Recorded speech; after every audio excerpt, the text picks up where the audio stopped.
জন্মিলে মরিতে হবে সেটা নিশ্চিত, সেই নিশ্চিতের মধ্যেও চলে জীবন মরণের লড়াই। সেই বাঁচার লড়াইয়ে হার মানলেন ছাত্রছাত্রীদের প্রিয় শিক্ষিকা অনামিকা মজুমদার। বুধবার ভোরবেলায় হৃদরোগে আক্রান্ত হয়ে ইহলোকের মায়া মমতা ত্যাগ করে ছেড়ে গেলেন তিনি। অনামিকা মজুমদার সাবরুমের সাউথ মনুবাজার হাই স্কুলের প্রধান শিক্ষিকা হিসেবে নিযুক্ত ছিলেন। প্রতিদিন ভোর 5টায় আগরতলা থেকে রওনা দেন স্কুলের উদ্দেশ্যে।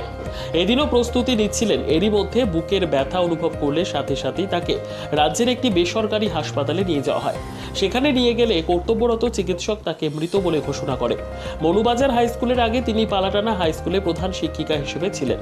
এছাড়াও উদয়পুর চন্দ্রপুর হায়ার সেকেন্ডারি স্কুলেও দীর্ঘ বছর অঙ্কের শিক্ষিকা হিসেবে চাকরি করেছেন তিনি। ওনার হাতে গড়া বহু ছাত্রছাত্রী দেশ বিদেশে ছড়িয়ে রয়েছে।